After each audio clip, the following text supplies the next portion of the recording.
I like the meat at the butcher. I like the way the butcher does it. Hi, I'm Frank. I'm a professional chef, and this is a $265 spaghetti and meatball dinner. Hi, I'm Beth. I'm a home cook, and these are my $18 spaghetti and meatball ingredients. Woo!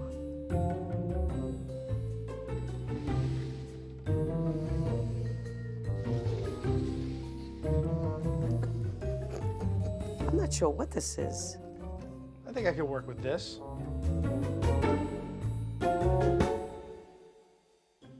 So I can see that this is Frank's recipe book, which actually is not a recipe book. It's just a list of ingredients. Well, Frank, this is quite a day you've got set up for me today. So I was planning on making homemade peachy pasta with Iberico pork meatballs and ramp pesto. I had some really beautiful ingredients to work with. For my meatballs, I had a really nice cut of Iberico pork. I had Calabrian chilies, parsley, garlic, and a loaf of artisan bread to make my own breadcrumbs. Artisan bread, of course. For the pesto, I was able to get my hands on some fresh ramps, which are only available this time of year. Oh, those are ramps. Wow, I've never seen ramps before. I also had some Sicilian pistachios, a pistachio oil, and a really nice extra virgin olive oil. I had Pecorino Toscano cheese, parsley, and sea salt. I want to do this. This is going to be good. And finally, I had everything I needed for some fresh hand-rolled peachy pasta, organic heirloom eggs. Look at these eggs. They're great. And Italian 00 flour.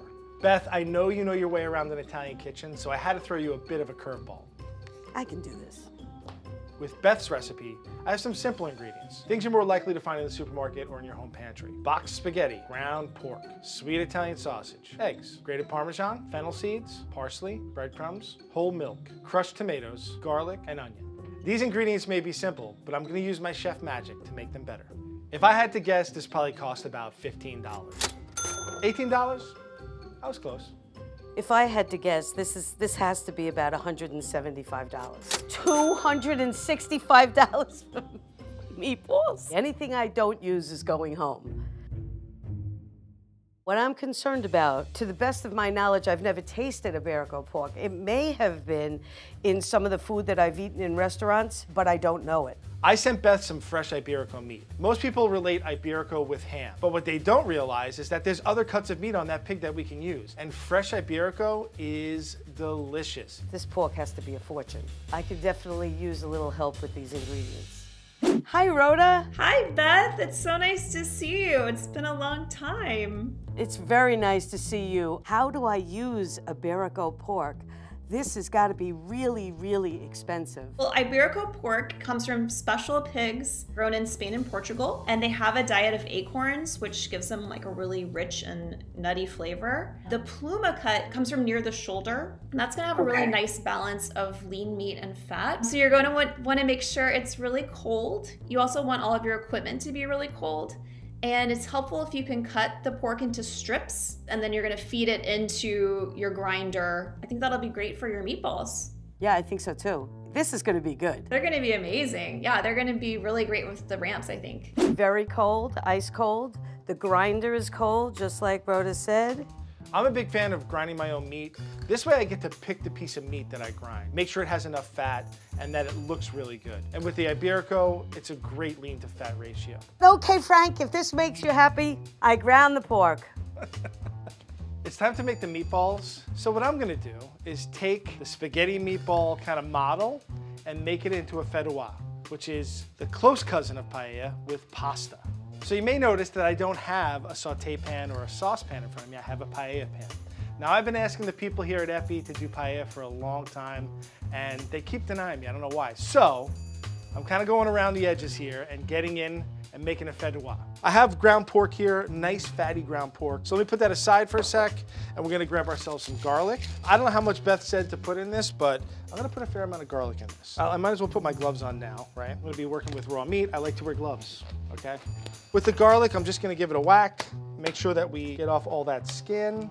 I'm just gonna rough chop our garlic. The more you process garlic, the stronger it gets. And I just want it to be a nice like background flavor in our meatballs. And that's gonna go into our bowl. All meatballs need to have a little bit of a binder, otherwise it's just sausage. So I'm gonna take a couple of eggs. I'm gonna hit it with a bunch of breadcrumbs. The breadcrumbs are gonna help make these tender. So Beth sent me Italian style. I tend to go with plain breadcrumbs, right? I like to control the seasonings. I don't know what they put in here. I tend to use just plain breadcrumbs. I season however I want. I make my own breadcrumbs, Frank, so this is easy for me. It's easy to go to the store and buy breadcrumbs, but making your own is actually something that a lot of old Italians would do. It's wonderful to take a nice loaf of bread, put it into the oven, 250 degrees, grind it up in a food processor, and it's wonderful. A lot of times in southern Italy, they just didn't have money for cheese, so they would just toast some breadcrumbs and sprinkle them on top. So it was kind of like the cheese. It was like a poor man's cheese or a garnish to your pasta. I know that story too, Frank. We use grated Pecorino Romano cheese and toasted breadcrumbs, which kind of defeats the purpose of it, but it just tastes so great. All right, now we go in the oven. After the breadcrumbs are toasted, we're gonna buzz it up in the food processor just to get a nice kind of fine powder. And what I'm gonna do is have her like strain them through a colander so that the small pieces can be used in the meatballs, and the pieces that are a little larger we can use as a garnish on top of the pasta later on. Here's our breadcrumbs for the top and to go inside our pork meatballs. We want to season this up really well. Lots of black pepper. We're going to put a little milk in there. The milk is just going to be there to soften our breadcrumbs a little, and a fair amount of salt. Don't be afraid of a little bit of salt. And then you got to get in there with your hands, right? And I want to really mix this well. I'm not a chef, no gloves necessary. So I'm going to start with the eggs, finely diced garlic, our chili peppers, a little zing, parsley, cheese, breadcrumbs, generous amount of salt, and black pepper. I need to get the eggs and the salt, the pepper, all of the seasonings mixed in together. I'm actually gonna flatten this one out just so that it'll cook faster. I can taste it for seasoning. I always cook a test piece and taste it to make sure my seasoning is right. Maybe I need more cheese, maybe I need more flavor in there. The seasoning is tricky. Unless I actually test it, I don't know of any way to figure that out. Let it cook through and give it a taste. And then I can adjust. That's really good. A little more black pepper, and just a touch more salt. Get in there with a glove. I kind of found out what it needed. I'm gonna mix it up, and then we're gonna make our meatballs. For a $265 meatball, there's no way that this meatball couldn't be fabulous. And just for you, Frank, I'm gonna use a scoop. Whenever I do meatballs, I always use an ice cream scoop that's basically portions my meatballs out perfectly. This method with the ice cream scoop is basically just something from restaurants. We want to go quick, right? In restaurants, time is of the essence, so we go quicker, and not only is it making it fast, it's portioning it out perfectly. Scoop's not working for me, Frank. Efficient and cost saving. These all look pretty close in size to me, Frank. All right, let's wash my hands and fry them up. We're gonna go over medium heat. I'm not gonna go over really high heat. And I'm just gonna take these meatballs and I'm gonna brown them off in our oil, okay? And again, like I said, if they're a little rustic, it's okay. We don't wanna crowd our pan. That's what I wanted to hear. So as they get light brown, we can turn them. Just get them all evenly browned and cooked through. Okay, and I'm not worried right now about my meatballs being cooked all the way through, because these are gonna go back in the pan and back in the sauce when we actually finish the dish. These are gonna go onto a tray. With a red sauce, you would leave the meatballs in the sauce and they would cook some more, but because I'm putting pesto over this, it's not gonna cook. So the sausage is up next, and I'm going to cook the sausage whole and then slice it afterwards. You could take the casing off of this, but I didn't wanna do that because I want it to look different than the meatballs. Our pan is nice and hot. I have the oil in there from the meatballs, so we're just gonna drop these in. And we're just gonna let them get brown on all sides and cook them through. So I'm gonna shut my heat off. I'm gonna put the sausage on my cutting board. I'm not worried if these are necessarily cooked all the way through at this point. So there's still a little pink in the middle, but that's not a big deal. I'm actually gonna take one out and just see if it's cooked through. Perfect. Okay, the sausage is done. Pluma, Iberico pork meatballs for Frank. For me, because I'm gonna eat them.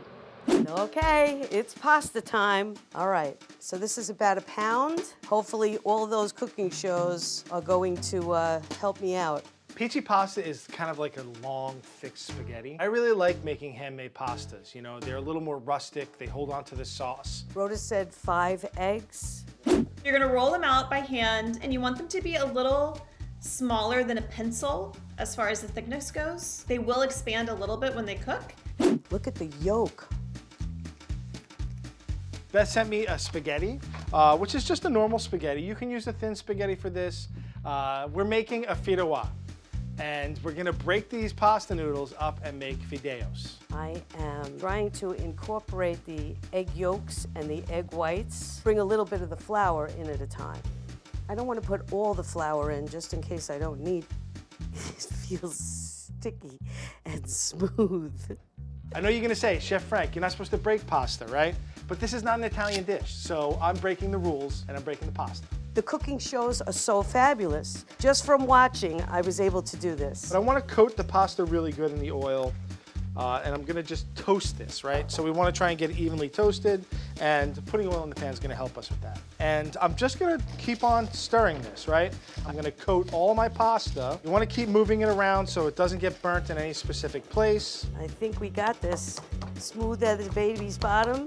Gonna wrap this in plastic and let it rest for a while. You might ask, Chef Frank, why are we toasting the pasta? Toasting it gives it a little more depth of flavor. I'm gonna take this and get all the pasta, lay it out on a tray and let it cool for a second or two. Here's my pasta. It's still brilliantly orange. Time to make the peachy pasta. We want our finished pasta to kind of be the thickness of a straw or a pencil. So Beth has to roll it out a little thinner than that because when she puts it in the pasta water, it's going to expand. I think this is going to be a lot more manageable if I cut it into pieces. Just a little flour for insurance so that it doesn't stick to the board. It rolls out nicely, so maybe having less gluten in the flour helps. All right, Rhoda said not too thin, not too thick. I think this is gonna be okay. I'm gonna cut this into strips and then roll out the strips. This would be fun to do with my grandsons. I'm trying to get this so that the width is a little less than a pencil. How about this? Let's see how this works. Stretchy. All right, I'm gonna put these two here. Once the pasta's all rolled out, I want her to make sure she dusts it really well with flour so they don't stick together.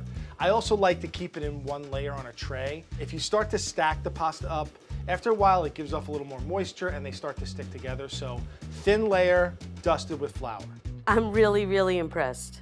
And now it's time to make the pesto. Pesto's easy. And it's delicious. I like it with a lot of garlic, but that's not what Frank has in store for me today. We're gonna use the ramps. We're in the northeast of the United States, and in the springtime, people go out and forage for ramps. Ramps are basically like a wild garlic / onion, and they're absolutely delicious. You really can't cultivate them, so you have to go into the woods and find them and dig them up. I cleaned these ramps really, really thoroughly. They were filthy. Ramps always come dirty because people go into the woods, pull them out, and they drop them off at your doorstep. So Beth needs to clean them really well. Take off the root end, make sure that the tops are bright green and they're not beat up, and then she's gonna chop them up before she purees them. I don't have to really worry about cutting anything small because it's all gonna go into the food processor. Some people use the bottom of the parsley. I don't. I usually just chop the top off. Ordinarily, I would use Pecorino Romano, but Frank has ordered a very costly Pecorino Toscano for us to use. Let's see. Oh, that's nice. Pesto is a really easy sauce. It's basically put everything into the food processor and buzz it up. Just puree it until it's a paste. Pesto means paste. These pistachios are great. Sicilian pistachios are probably like the best pistachios out there. That one goes to the cook.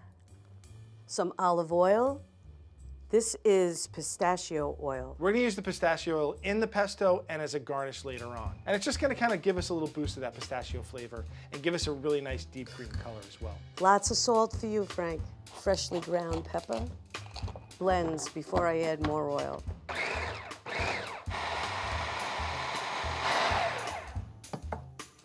I want to get every last bit. Beautiful ramp pesto. I'm gonna cover this with plastic wrap until I'm ready to put it over my meatballs and spaghetti. I can't wait to taste this. All that's left is to cook the pasta and put this whole Frank's dish together. When you're cooking the peachy, it needs to go a little longer than most fresh pastas because it's so thick. So we're gonna put it in a rapidly boiling salted water for about 5 to 7 minutes. Once you put the pasta in the water, always stir it. It's time to prepare our sauce. Beth sent me some fennel seeds, and I like fennel seeds. I think a little bit of fennel in the background will be a really nice flavor. Here's a few ways that we can grind these seeds. You can do it in a mortar and pestle. This is the old school way. I'm gonna use a coffee grinder. And in the restaurant industry and in professional kitchens, we use coffee grinders pretty much exclusively for spices. I'm gonna take my fennel seeds, and I'm not gonna put a lot in there. Top goes on, you just press it down. I give it a tap. Beautiful, it's nice powder. And I don't think I'm gonna need any more than that. Basically, the sauce is just onions, garlic, tomatoes, and fennel, and we're gonna just chop everything up. And I'm just gonna cut the onion into like a small dice, and this is a good size. We're gonna use all of this. Okay, so our veggies are chopped. Let me turn this pan on, and we're gonna start the sauce. I guess it's been about 3 minutes. I'm gonna put some of my pesto in the pan, get some nice pasta water. I put the onions in first. I'm gonna hit them with a little salt now to draw out some of that moisture. Now I'm gonna add the garlic. And I just wanna cook these until they're basically light golden brown and fragrant. Just gonna move the pasta to the pan with the meatballs and the sauce. That looks fabulous, doesn't it? Might as well use some of Frank's pistachio oil. Before I add my meat and my pasta, I'm gonna add a light pinch of my fennel seed, and now I'm gonna add my meat. I'm gonna add it all in. Remember, we didn't cook this fully. It's gonna finish cooking with our pasta and our stock. And now we're gonna add our pasta, everything into the pool. I'm gonna add some of our tomatoes, and they're just crushed tomatoes. I'm not gonna use the whole can, probably use about half of the can, and I'm gonna add water.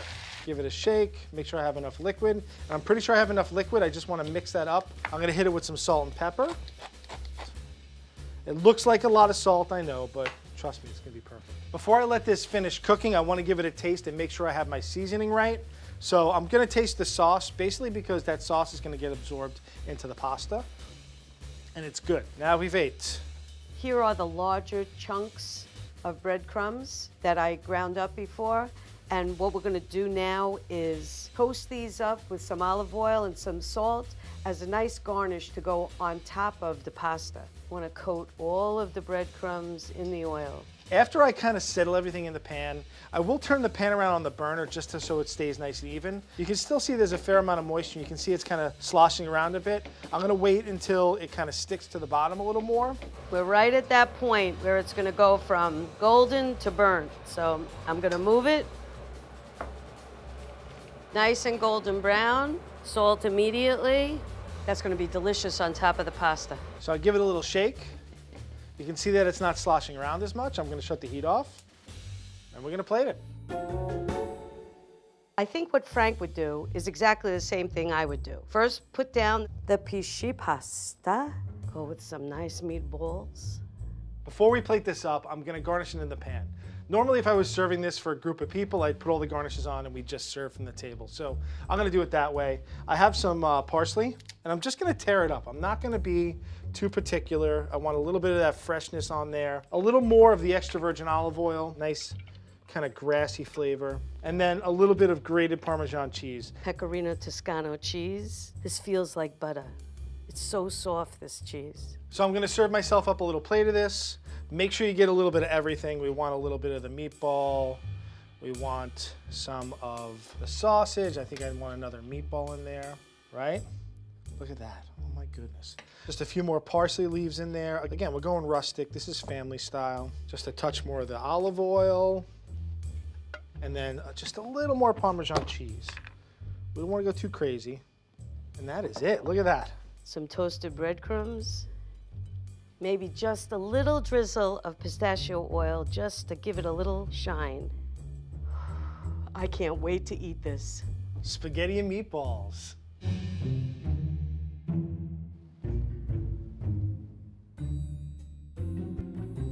I know there's gonna be a lot of people that think what I did was wrong here, but I think it looks good. All right, let's give it a try. I'm gonna go in with a meatball to start, and the meatballs are super tender. Remember earlier I added a little more breadcrumbs to make them tender? Really good. It's not super tomatoey. The tomato is cooked down really well. The fennel kind of shines just a little. It's just enough to make you think. I'm not sure what that is, but I've tasted it before. It's delicious. I'm really looking forward to seeing what Beth did with my dish. I want to try the meatballs first.